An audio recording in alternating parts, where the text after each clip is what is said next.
sur le podcast Apprendre le bonheur. Je m'appelle Marie-Ange Alexandre, je suis formatrice, coach et auteure.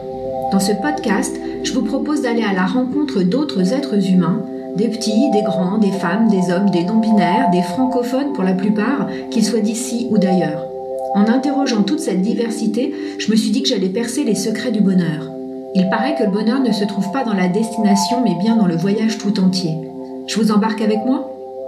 Marie vit en Polynésie française depuis quelques années. Elle nous reçoit sur son bateau grâce à la magie de l'Internet, et c'est pourquoi le son de l'enregistrement est parfois un petit peu étrange. Pour cette passionnée de l'être humain, la liberté n'est pas un vain mot, elle est même le maillon essentiel de son équilibre. Dans cet entretien à propos du bonheur, Marie nous entraîne avec elle sur la piste de ses questionnements de femme à propos des autres femmes. Et si, comme moi, avant cette rencontre, vous ne savez pas ce que sont les tentes rouges et à quoi elles servent, il ne vous reste plus qu'à écouter attentivement mon invité. Bonjour Marie. Bonjour Marie-Ange. Voilà, on peut m'appeler Marie aussi, hein, la plupart des gens m'appellent Marie. Traditionnellement, c'est l'invité qui se présente et qui commence par dire ce qu'elle fait dans la vie, dans sa vie professionnelle, dans sa vie personnelle, dans sa vie intime, pourquoi pas. Écoute, je te laisse la parole Marie. Alors, écoute, je suis actuellement en Polynésie française, sur une île qui s'appelle Raiatea, depuis le mois d'août. On vivait sur une autre île qui s'appelait Moorea, sur laquelle j'étais éducatrice Montessori, donc dans une école. Éducateur Montessori, c'est d'une pédagogie spéciale et c'est pour ça que je m'étais lancée dans ce genre d'enseignement. Puis au bout de 2 ans, le dernier confinement de mars dernier faisant, je me suis posé plein de questions autour de moi et autour surtout d'une problématique ici qui me touche énormément, c'est la violence conjugale. Donc en Polynésie, les femmes, elles sont autant touchées, je vais dire, que dans tous les tropiques. Est-ce que c'est la chaleur, l'alcool faisant? Voilà. Dernièrement, là, il y a eu encore une femme qui est décédée sous les coups de poing de son mari. Donc, il se passe des choses souvent très très secrètes depuis le plus jeune âge. C'est pas une société ici qui défend beaucoup la femme. Il y a très peu de moyens, d'ailleurs. Les femmes ont souvent très peur d'en parler, peur du regard des autres, de la famille et plus élargie du quartier. On est sur des îles. Sur une île, on parle pas beaucoup parce que tout se sait, c'est radio cocotier. Donc, je manquais énormément de communication avec mes amis en voyage, parce que du coup, avant d'arriver en Polynésie, ça faisait 2 ans qu'on voyageait en famille. Donc moi, j'ai un mari et 2 garçons, donc c'est pas un milieu très féminin. L'adaptation du voyage et avec les hommes de ma famille me prenait beaucoup d'énergie. Et quand je suis arrivée à Moorea, j'avais besoin de parler entre femmes. Et la seule ouverture que je voyais, c'était d'organiser des tentes rouges. J'avais déjà participé à des tentes rouges, donc j'ai demandé conseil à celle qui facilitait ces regroupements autour du féminin sacré. Et en fait, il s'agit de réunions où on va pouvoir parler, mais tout simplement sans se dire que ça va être répété. On ouvre la porte de la tente et quand on la referme, on a tout oublié, quoi. Il y a plus on n'en reparle pas, et même quand on se recroise, la règle, c'est qu'on ne s'en reparle pas. Voilà. Donc, du coup, j'ai contacté quelques filles que je commençais à connaître, qui ont contacté d'autres femmes, et ensuite on s'est retrouvés une fois par mois autour de la lune. Alors souvent nouvelle lune, souvent et quand on décalait en pleine lune, en fonction de nos disponibilités, et ça me faisait vraiment vraiment bien fou. Pas qu'à moi d'ailleurs, à toutes. Et mais j'ai du coup découvert dans ces tentes régulières que mes problématiques, elles étaient pas si problématiques que ça. En fait, on vivait toute la même chose. Il était hyper important qu'on continue de communiquer entre femmes, parce qu'il y a qu'entre femmes qu'on a cette sensibilité, cette compréhension que d'autres n'ont pas, et en public d'ailleurs. Publiquement, on l'a pas. On communique pas du tout de la même manière. Et puis, je découvrais aussi que même si dans la vie, socialement, on s'entend pas, même si on n'a pas de grandes affinités, même si on n'était pas des grandes amies, en fait, pendant ces tentes rouges, on était ultra soudés. Il y a quelque chose, il y a la magie féminine, la magie du féminin. Pendant le confinement en Polynésie, l'alcool a été interdit pour diminuer les violences conjugales. Ah oui, d'accord. Parce que voilà. Ici en métropole, ce sont pas des informations qu'on a forcément en fait. Tu vois, nous, lors du confinement, du premier confinement, ils n'ont pas arrêté l'alcool. Pourtant, effectivement, il y a aussi eu pas mal de violences conjugales, comme toujours. Mais là, oui, évidemment, ça, le fait d'être enfermé avec avec la personne qui avec l'homme violent, bah ça potentialise en fait les violences. Mais je ne savais pas du tout qu'en Polynésie française, ils avaient interdit l'alcool en fait pendant le confinement. Voilà, pendant le confinement. Et donc, ce qui est rigolo, c'est que l'alcool a repris quand la grosse entreprise d'alcool d'ici a fait sa pression pour. J'ai pas voulu faire un jeu de mots d'ailleurs par rapport à la bière, mais a fait pression sur l'État ici pour reprendre. Sous prétexte que si économiquement ils ne reprenaient pas, ils allaient licencier plus de 1000 personnes qui allaient mourir de faim. Tu veux, ici, bon voilà, l'alcool a repris, les fêtes ont repris, puis bah, voilà, enfin bon, je trouve que c'est pas une raison, hein, c'est pas parce qu'on est alcoolisé qu'on va être plus violent ou pas, la violence est liée de toute façon. Et en tout cas, ce qui est ici, c'est la soumission de la femme. D'accord. Donc voilà, la soumission, même s'il y a beaucoup de femmes qui ont l'air complètement épanouies, il y en a d'autres qui sont vraiment pas du tout dans ce qu'elles devraient être. Et elles le disent pas. Bon, de toute façon, ça a commencé jeune aussi pour elles ici, hein, les études. C'est pas facile. Partir au lycée, en général, après le collège, le lycée, il est souvent très loin des gens. Et puis, après le lycée, il faut repartir à Tahiti. Et Tahiti, il faut y dormir, quoi. Enfin, c'est très loin. Donc, il y a la grosse île Tahiti, qui est une île presque métropolitaine, quoi. C'est la métropole sous les tropiques. Et puis, le reste, voilà, c'est des familles qui font comme elles peuvent. Donc, suite à ça, moi, j'avais écrit un bouquin, une espèce de nouvelle. Je me suis dit, c'est ce bouquin que je vais mettre en avant. Puis en fait, j'ai pris la décision que c'était plus le voyage que je m'étais lancée quand même sur 2 blogs. Le voyage que j'avais depuis le début, qui était un peu notre carnet de voyage, et puis les femmes. Et en fait, je me suis dit, c'est un challenge pour moi, c'est un tout nouveau. Je me lance dans un nouveau domaine. Professionnellement, j'ai jamais travaillé avec les femmes. J'ai fait des choses de façon associative, de façon bénévole, mais jamais professionnellement. Donc c'est un challenge. Et en même temps, je me suis dit, mais c'est aussi ça ce que je ressens en moi. C'est ça ce qui est en train de naître. C'est ça ce que j'ai là. Et j'ai fait de la formation pour adultes dans l'animation. Donc j'ai plein d'outils concernant la confiance, l'estime. Donc je travaille, tu vois, je travaille en ce moment des outils que je pourrais mettre en place pour accompagner des femmes. Mais en même temps, j'ai lancé mon premier podcast. Oui, alors voilà, c'est ça. Voilà, je voulais en parler de ce podcast parce que le format, moi, je le trouve hyper intéressant parce que c'est un roman, c'est un roman en fait, ou une très très longue nouvelle que tu as mis en mots et que tu as mis en son. Et on retrouve ce podcast alors sur toutes les plateformes de podcast, mais en particulier donc sur ton blog qui s'appelle Hacker au vert. C'est bien ça? Ouais. Oui. Voilà, je mettrai évidemment le lien hein, sur mon site parce que bah voilà, moi j'aime bien ce format. C'est un format que je connais bien parce qu'on n'en a pas parlé, mais moi j'ai fait ça pour un blog il y a très très longtemps en fait.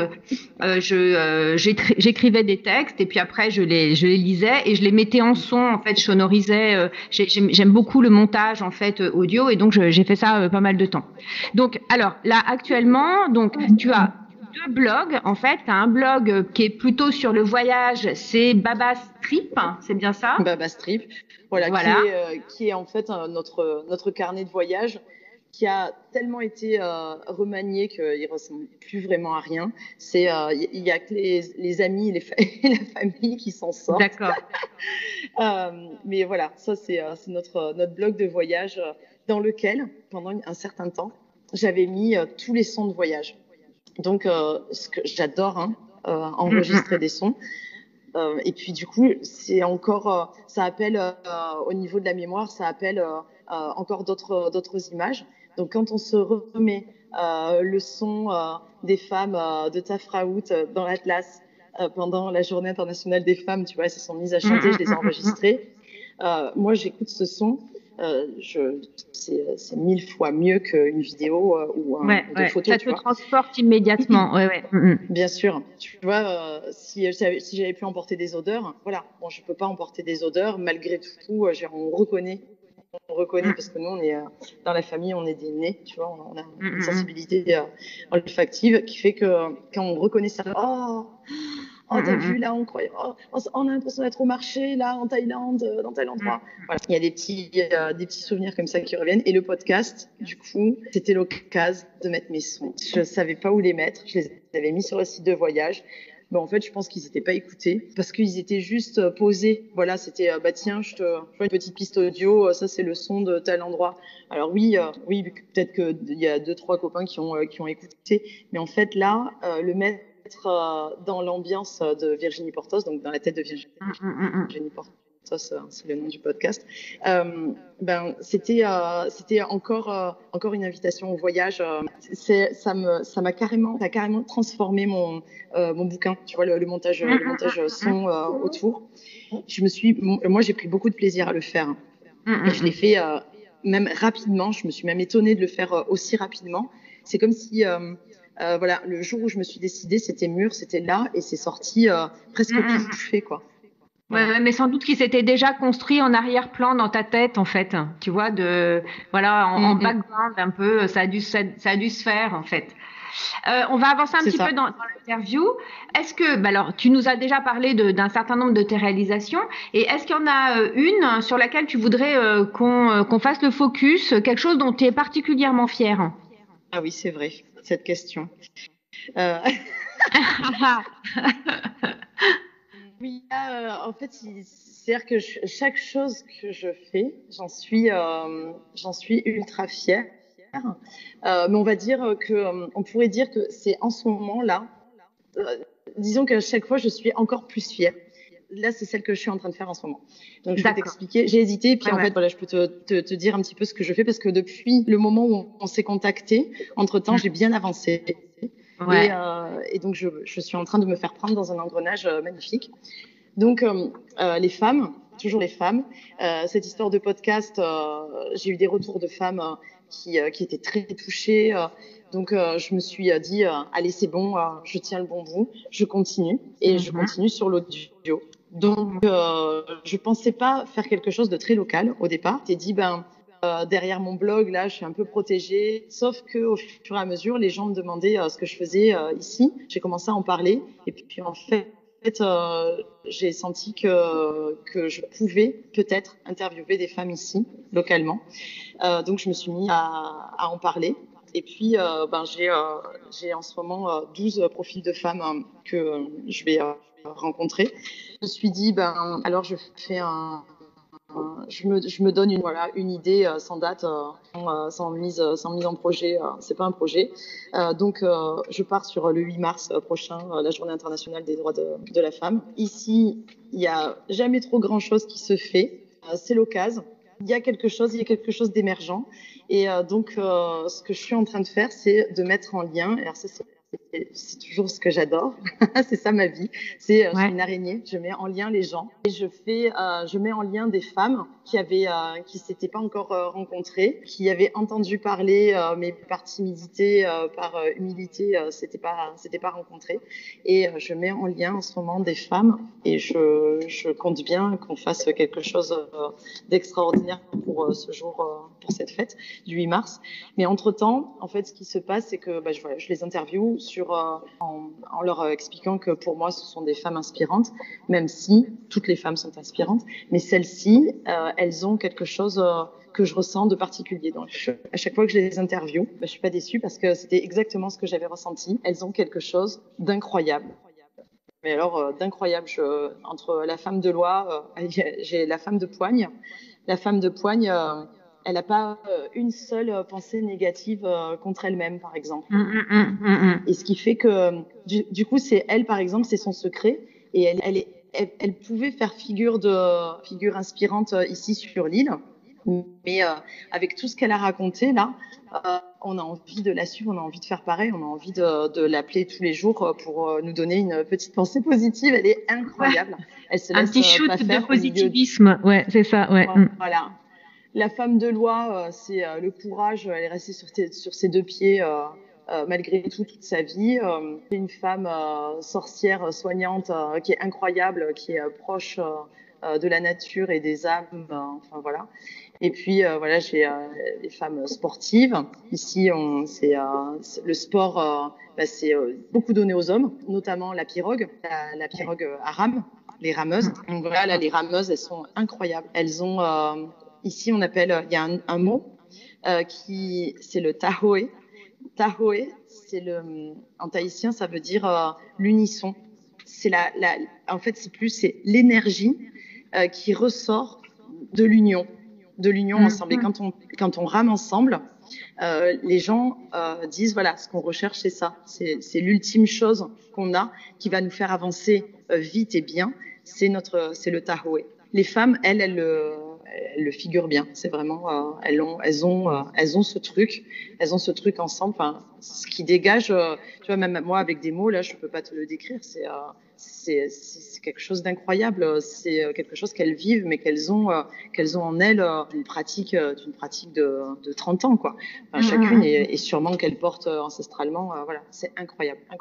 Plus que les hommes, je dirais. Ouais, mais ils sont dans la force, puis ils sont aussi souvent dans la compétition entre eux-mêmes. Oui. Alors que la femme, elle est peut-être plus, enfin les femmes en tout cas, celles-ci, elles sont peut-être plus dans la coordination, dans le fait de collaborer en fait que dans la compétition. Et de fait, forcément, le mouvement, il peut être plus fluide et plus cohérent en fait entre elles, sans doute. C'est sûrement ça. Et puis je vais te dire là, en plus de pas être dans la compétition, alors le but est toujours de gagner une course. Hein. Oui, bien sûr. C'est vraiment de gagner. Mais par exemple, ce que j'ai vu comme course ici, c'est une équipe de femmes à qui il manque une femme. Ah oui, il te manque une femme. Ok, ben j'arrive. Elles sont pas de la même équipe, mais elles vont venir et elles vont faire gagner une équipe adverse, quoi. Mais il n'y a pas de problème. Elles sont toujours dans cette joie. On a pris, et elles se remercient, quoi. Merci pour ce plaisir qu'on s'est donné. Ça a été grandiose. On a réussi. Elles ont atteint c'est presque un orgasme sur cette course, quoi. Voilà. Ok. Bon, alors troisième question. La question la plus difficile, mais peut-être que tu as réfléchi quand même. Pour toi, c'est quoi le bonheur et qu'est-ce qui te rend heureuse? Alors voilà, le bonheur, pour moi, c'est vraiment la liberté. Et je suis vraiment très, très attachée à me sentir libre. Alors, évidemment, pendant les 20 dernières années, j'y ai beaucoup réfléchi parce que quand j'ai 43 ans, quand j'ai quitté ma ville natale, je suis partie pour faire des études et en fait, je me sentais libre. Et puis tout d'un coup, je me rappelle de ça, d'avoir eu très peur. Et puis en fait, au fur et à mesure des années, alors avec les thérapies que j'ai pu successives que j'ai pu suivre, j'ai réfléchi vraiment beaucoup à cette liberté. J'ai eu des enfants et au moment où j'ai eu des enfants, j'ai eu peur de la responsabilité que je pouvais que la vie me donnait d'un seul coup. Et j'ai eu peur encore une fois de perdre cette liberté. Et puis en fait, au fur et à mesure, j'ai compris que la liberté, c'était, je me sentais libre quand je choisissais mes propres contraintes, et puis la liberté, voilà, passait par professionnellement, je pouvais plus avoir de patron. Et ça, c'était vraiment terrible pour moi. Je n'arrivais plus à travailler pour quelqu'un. C'était de plus en plus difficile. Donc, pas de patron, mes propres choix, mes propres emmerdes. Et donc, du coup, vraiment libre d'assumer. Libre d'assumer, mais ce que j'ai choisi. Et ça me rend heureuse. C'est-à-dire que quand on me contraint à faire des choses que j'ai pas choisies, c'est presque, je deviens handicapée. Je ne peux pas avancer. Je n'y arrive plus. Et parce que c'est au fond de moi, c'est vraiment c'est ancré, quoi. Et ça m'est, tu vois, j'ai encore ressenti ça il y a pas longtemps. Parce que dans ma vie perso, là, je me suis lancée dans le tennis de table. Je suis en Polynésie, mais je fais du tennis de table avec mes enfants. Et on est entraîné par un Malaisien qui est coach et qui est bloqué en fait depuis le dernier confinement. Ici, en fait, en Polynésie, il y a plein de gens bloqués, hein, plein de gens qui sont ici, qui peuvent plus aller nulle part. Et donc lui, il entraîne ce club. Et avec sa mentalité asiatique, très souvent, je bloque. Parce que lui, dans sa mentalité, c'est comme ça. Le c'est comme ça, il est insupportable pour moi. Et je fais des efforts pour supporter ce qu'il m'impose, mais juste au nom de ma progression. C'est quelque chose d'incroyable. Et pendant un moment, je me disais, mais oh là là, je prends pas du tout de plaisir à ce sport, quoi. C'est bof. Et voilà. Réellement, c'est toujours comme ça. Mon plaisir passe par ma liberté. D'accord. Oui, Voilà. c'est quand même souvent le cas des gens, en tout cas que j'interroge pour ce podcast. Hein. C'est vraiment quelque chose qui revient fréquemment. Bon, il se trouve que j'interroge beaucoup de gens qui travaillent à leur compte, qui n'ont pas de patron, parce que je sais pas pourquoi, mais peut-être que on est plusieurs dans ce cas-là à mal supporter la contrainte non choisie et le fameux c'est comme ça, il n'y a pas à discuter. Moi, voilà, c'est toujours quelque chose qui me faisait mal à l'intérieur en fait. Ça m'inhibe, moi. Ça m'énerve, mais ça m'inhibe aussi. Donc bon. Donc si on progresse dans l'interview, donc est-ce que tu veux bien partager avec nous un de tes souvenirs, alors un de tes souvenirs heureux évidemment, qu'il soit professionnel, personnel, comme tu veux. Choisis-le dans tes voyages, choisis-le là où tu veux. Voilà. Écoute, dans les souvenirs très très beaux, j'ai mes dépassements. Pour moi, c'est mes dépassements. Et donc, tout le voyage a été un dépassement, mais on va dire que sportivement, je me suis dépassée. J'ai réussi, à faire des randos et des randos vraiment difficiles pour moi. Et donc, un des plus beaux souvenirs qui restera complètement gravé, c'est notre ascension du Piton des Neiges à La Réunion. Il est à il est à 2907 mètres. Et en fait, c'est une rando qui se fait en 2 jours. Avec, à La Réunion, on passe du très chaud au très très froid en 2 jours. Et avec une marche qui est quand même un petit peu sportive, quoi. Voilà, disons que ce truc-là, d'être arrivé en même temps, parce que le soir, la nuit, on passe tous la nuit dans un refuge, tous ceux qui décident de monter. Donc, en général, on est une quinzaine de personnes dans le refuge un peu plus bas. Et puis, à 2 heures du matin, c'est c'est le signal. On a tous nos réveils. On s'habille vite, la tête encore dans nos rêves. Et puis, on monte en pleine nuit et on suit le voyage. On est parti non marcheur et on s'est mis à marcher à fond. Voilà. On n'était pas du tout des grands sportifs et on s'est mis à marcher. Donc, arrivé à La Réunion, ça faisait déjà ça faisait 1 an, quoi, qu'on marchait beaucoup. Donc, on en avait fait, c'est l'Atlas nous a, je pense que c'est dans l'Atlas qu'on a le plus marché au départ. Et ensuite, on a fait beaucoup de rando. Tout d'un coup, c'était devenu un grand plaisir. Mais le Piton des Neiges, c'est un peu la récompense du lever du soleil sur l'océan Indien. T'es tout en haut, sur le sommet le plus haut de l'océan Indien. C'est symbolique, c'est carrément grandiose. Voilà. Donc on arrive en groupe avec des gens qu'on connaît pas, et puis voilà, j'ai pas fait le Mont Blanc, je suis pas montée sur l'Himalaya, mais en fait, voilà. Pour moi, ce gros sommet, ça a été incroyable. C'est mon Himalaya à moi. Tu sais quoi, c'est la première fois que je sortais une couverture de survie parce qu'il faisait très froid. Et là, je me suis dit, alors ça c'est fameux parce que voilà, cette couverture, elle est dans ma pharmacie depuis 2 ans. Ah oui, d'accord, quand même. Enfin, on a besoin, on est en mode, bon, évidemment, après, en bateau, j'en ai eu plein des très bons souvenirs, des choses incroyables de la Polynésie, mais tu vois, je te raconte pas ces autres moments de Polynésie parce que je trouve que bon, la Polynésie, elle a déjà son lot d'images de rêve, de paradis. Oui. Donc évidemment, là en ce moment, je crois que je me retrouve un petit peu au bout de 2 ans et quelques, quand j'envoie une photo de Polynésie, j'ai presque l'impression que bon, c'est normal quoi. Enfin, c'est banal. La Polynésie, c'est beau, bah oui, c'est beau. Peu importe où tu regardes, c'est beau, c'est vrai, c'est beau. Donc, Mais c'est vrai que vu d'ici, tu vois, moi je suis en métropole, hein. Donc vu d'ici, comment dire, effectivement, ça doit être super beau. Et toi, c'est ton quotidien. Donc et oui, voilà, c'est beau. Tu n'as rien d'autre à dire, c'est beau, quoi. Voilà. C'est vrai que c'est le paradis. On se le dit tous les jours. Tous les jours, on a une chance dingue de vivre ici. C'est le paradis, avec évidemment son enfer.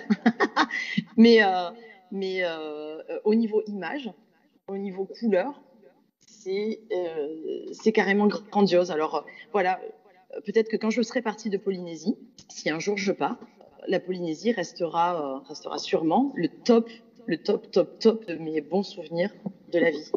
Mais là actuellement, je peux te dire que voilà, je reste encore sur je te raconte celui où je me suis dépassée parce que c'est une chose d'important en fait dans la vie, de se dépasser, d'avoir cette impression à un moment de dire ok, j'ai dépassé ma zone de confort et j'y suis arrivée. J'ai fait un bond.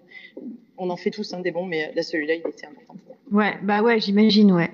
Alors justement, dans ton quotidien polynésien, donc dans ta vraie vie, ta journée idéale en semaine, à quoi ça ressemble? Alors ma journée ici, c'est de se lever tôt. Alors avant, je me levais vraiment pas tôt. C'était incroyable. Quand je suis arrivée ici, on m'a dit, tu sais, enfin parce qu'on se levait tard. Quand on est arrivé, on avait un rythme pas du tout polynésien. Et je comprenais que en se levant à 8 heures, c'était la grasse matinée, mais exceptionnelle, quoi. Et qu'on avait loupé vraiment la moitié de la journée. Et effectivement, donc ma journée idéale, c'est quand je me lève tous les jours, sauf quand j'ai le temps, là, le dimanche ou en vacances, de pouvoir se lever un petit peu plus tard, mais 5h30, 5h30. Et puis, du coup, je fais systématiquement tous les matins un yoga au lit. J'ai 5 exercices qui sont ma routine. Ensuite, je médite. Donc là, ça me prend facilement 20 minutes de méditation et le yoga, la routine, elle est très courte en fait, c'est même pas 10 minutes. Et puis après, je me lève et avec les enfants, là, on déjeune. J'aime bien déjeuner le matin. Et puis après, ma journée idéale, c'est qu'elle continue sur... alors j'adore lire. Donc ma journée idéale, elle continue en lisant.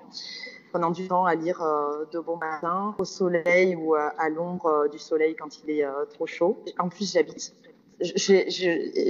j'habite dans un lieu là on a réussi à trouver même le lieu complètement idéal. C'est que bon, j'ai toujours le bateau, mais en plus j'ai une maison au bord de l'eau avec un ponton. C'était exactement ce dont je rêvais. Je l'ai visualisé tellement de fois que quand on est tombé dessus, une maison avec un ponton au bord de l'eau, non, pour nous. Et donc mes journées en ce moment sont dans un cadre complètement, voilà, le cadre idéal. Donc voilà, je me baigne, je vais faire un peu de snorkeling autour de la maison.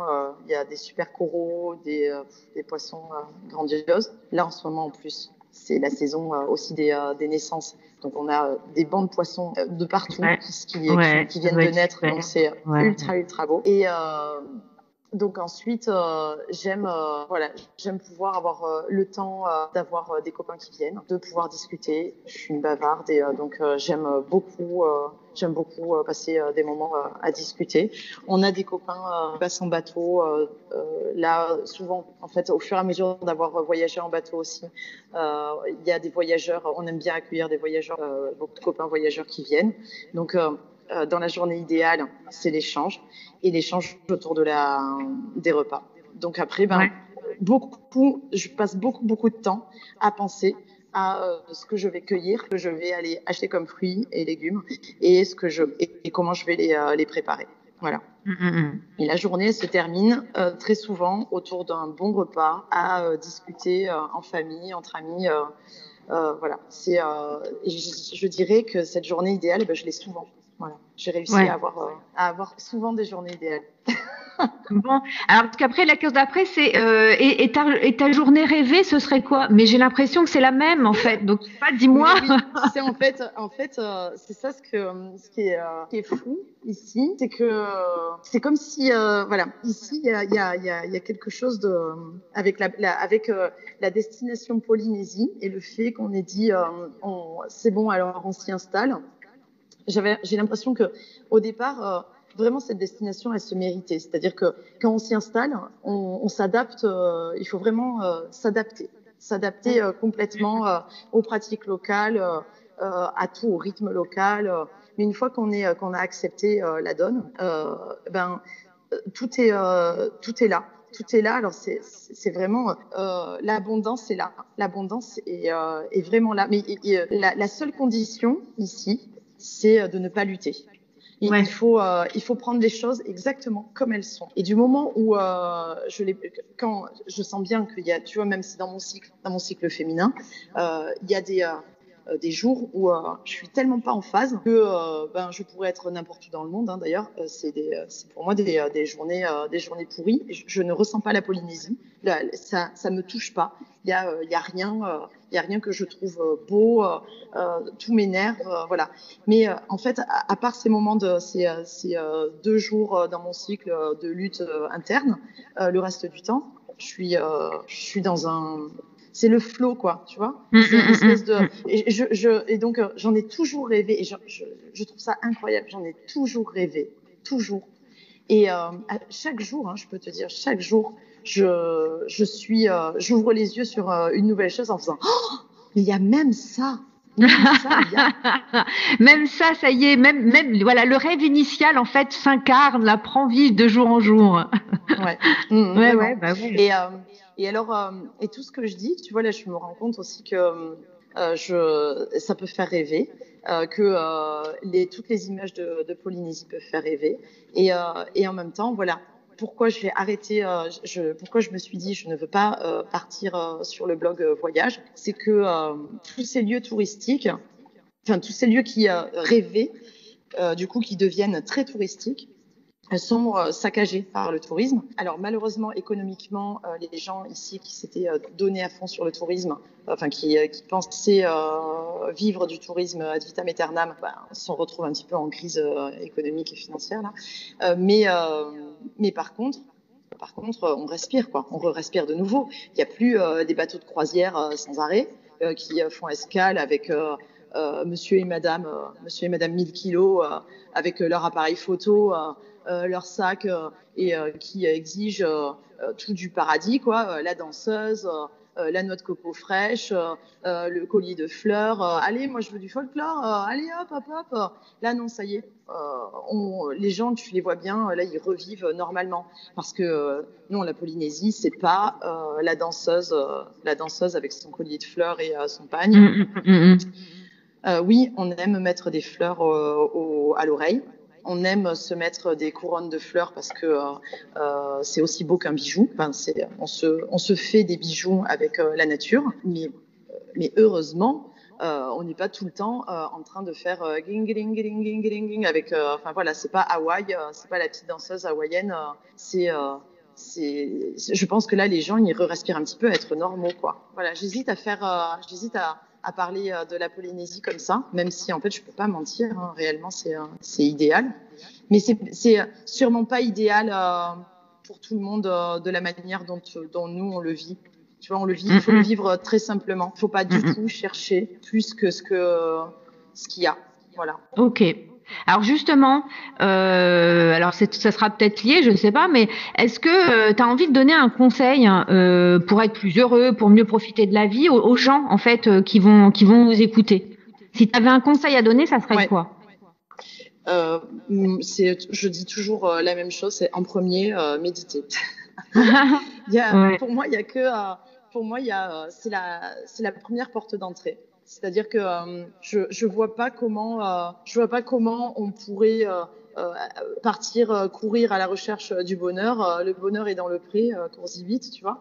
On peut chercher le bonheur partout. On peut chercher à se calmer, à utiliser plein d'outils, à faire plein de thérapies dans tous les sens. Si à un moment on cherche pas à se poser et à se rencontrer dans la méditation, à se rencontrer, à se parler, à s'accepter, à aller chercher au fond de soi qui on est, à vraiment assumer complètement et à être bien avec soi-même. Je crois pas qu'on puisse continuer efficacement le reste du travail. C'est la première porte. On cherche à être mieux dans sa peau. Je suis pas bien avec moi-même, avec mon mari, avec mes enfants. Je suis pas assez sociable. J'ai peur. J'ai de grandes peurs. Pour moi, c'est ok. Tu vois la première porte là-bas. Tu l'ouvres et derrière, tu peux te mettre une petite musique, tu t'assois et t'apprends tout doucement à écouter l'intérieur de toi. Ok. Alors, on arrive aux dernières questions. Est-ce que tu voudrais bien partager avec nous une de tes lectures? Tu as dit tout à l'heure que tu étais une grande lectrice, que tu aimais lire. Alors, est-ce que tu veux bien partager un de tes livres favoris? Oui. Du coup, c'est de cette année-là. C'est un livre de Elif Shafak. Les Noirs, je l'aime beaucoup. C'est une écrivain turque. Et Les Noirs, ça m'a parlé dès le départ parce que donc c'est l'histoire d'un dialogue intérieur, hein, comme Virginie Portos. En fait, Les Noirs, c'est un mélange des légendes orientales autour du postpartum. Donc c'est l'histoire d'une femme qui a complètement déprimée après son accouchement et comme beaucoup de femmes qui n'a pas été comprise à ce moment-là. Et donc tu vois, c'est Elif Shafak, elle écrit sur les femmes, mais là celui-là il est tellement particulier parce que tout est dit à demi-mot, parce qu'il est dit à travers des légendes, à travers des histoires, à travers ses voix intérieures. Et on est toutes là-dedans, dans nos voix intérieures. Et d'où la méditation, je le redis. On a toutes nos voix qui peuvent complètement nous saper, nous faire sabrer nos projets, nous faire prendre des directions, les petites voix qui ressemblent aux voix qu'on a, enfin aux choses qu'on a entendues quand on était petit, ou par des amis, ou par un entourage qui était pas forcément bienveillant, et plein de petites phrases qui résonnent et qui résonnent encore, qui se sont accrochées à nos blessures, qui se sont accrochées à nous. Et Elif Shafak, dans son livre, elle le décrit merveilleusement bien. Voilà. Donc c'est un régal, ce livre. Bon, tu m'enverras la référence exacte pour que je la mette sur le blog en fait. Alors, avant-dernière question, est-ce que tu pourrais jouer l'entremetteuse entre moi et une personne que tu connais et que tu aimerais entendre en fait à ce micro? Est-ce que oui, tu as quelqu'un en tête? je pourrais te mettre en lien avec une personne alors peut-être que tu la connais, elle s'appelle Magali Volpes. Non, je connais pas. Voilà. Alors elle est incroyable. En fait, c'est une fille avec qui je travaillais quand j'habitais à Marseille. Et en fait, il y a quelques années, on s'était perdu de vue. On s'est retrouvés sur un événement de Pierre Rabhi qui était tous citoyens, tous présidents. Et c'était une manifestation où pendant je sais plus quelle présidentielle, on s'était engagé à coller des centaines et des centaines d'affiches de gens qui se présentaient en tant que citoyens. Et nous, je suis arrivée dans cette équipe à Marseille et elle était là. Donc on s'est revus à ce moment-là. À ce moment-là, elle me disait qu'elle s'était tournée vers la naturopathie et vers le bien-être. Et puis, je l'ai retrouvée il n'y a pas longtemps sur le net. Elle fait de la numérologie. Et là, elle est incroyable parce que pour moi, la numérologie, se lancer comme ça je me disais,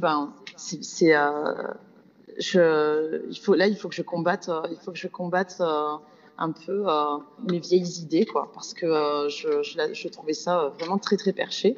Et puis, en fait, elle est très sérieuse. Elle fait du développement personnel à partir de ses cartes.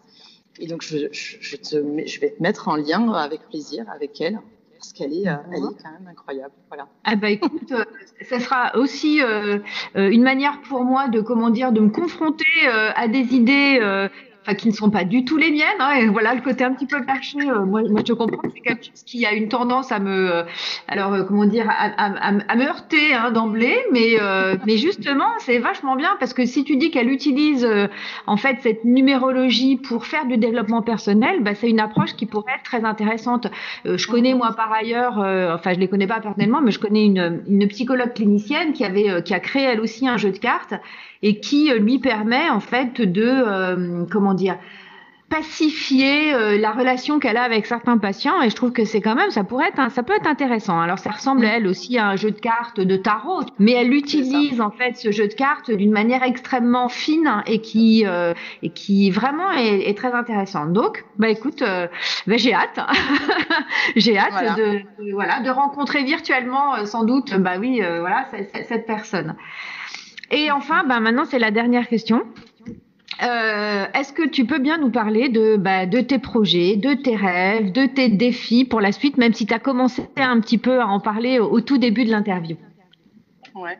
Alors, la suite, là, c'est cette histoire de ce travail local, mais au niveau travail à distance, j'ai envie donc de développer le travail à distance, de pouvoir développer et partager des outils en développement personnel dans l'accompagnement au féminin pour des femmes. J'ai envie de partager avec les femmes le comment retrouver l'estime de soi. Je suis là-dessus, l'estime de soi. Et donc, la deuxième clé, la méditation. Et la deuxième clé, c'est retrouver confiance en soi, s'aimer et retrouver une belle image de soi. Et puis, je suis en Polynésie, donc j'ai conscience que je ne peux travailler qu'à distance.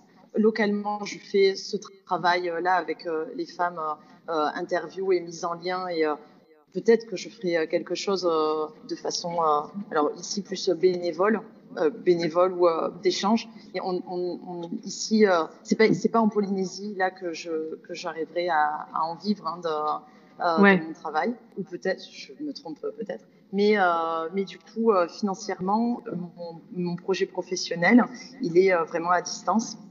J'ai pas le choix, je reste ici. Voilà, mes projets, c'est de rester ici et de rencontrer, grâce à Internet, tant qu'il y a encore Internet, ça a complètement réduit les distances. Tu vois, là, je suis avec toi en interview, j'ai l'impression qu'on est à côté. Aujourd'hui, ça change plus rien. On n'a plus. C'est pas grave qu'on soit loin. C'est pas grave. On peut se voir, on peut se parler et à tout moment. Alors, je crois qu'on a été un petit peu coupé là. Je t'entends plus du tout, Marie. Oui. Voilà, bon. Je t'entends. Ok. C'est là. Juste, je te disais, malgré. Ouais, tu disais qu'en fait, on pouvait, malgré la distance, communiquer. Et en fait, c'est là où je ne t'entendais plus. Écoute, c'est des synchronicités qui sont parfois extrêmement marrantes. On parle de communication à distance et ça ne fonctionne pas. C'est super. Bon. En tout cas, merci beaucoup pour cette interview, Marie. On va l'arrêter là. Et moi, j'attends, en fait, toutes toutes les références que tu vas m'envoyer pour pouvoir écrire l'article sur le blog. Merci beaucoup, c'était très chouette. Et puis, j'espère à bientôt. En tout cas, j'invite tout le monde à aller écouter Dans la tête de Virginie Portos. C'est bien ça? Voilà. Oui. En attendant d'avoir la suite, d'aller écouter ce podcast que je trouve très novateur. Et moi, j'aime beaucoup. Ça me fait beaucoup penser au grand moment d'Arte Radio. Je sais pas si tu connais Arte Radio, mais il y a plein de choses qui ressemblent à ça et moi j'aime beaucoup. Voilà. Merci beaucoup Marie. Super. Merci. À bientôt. À bientôt.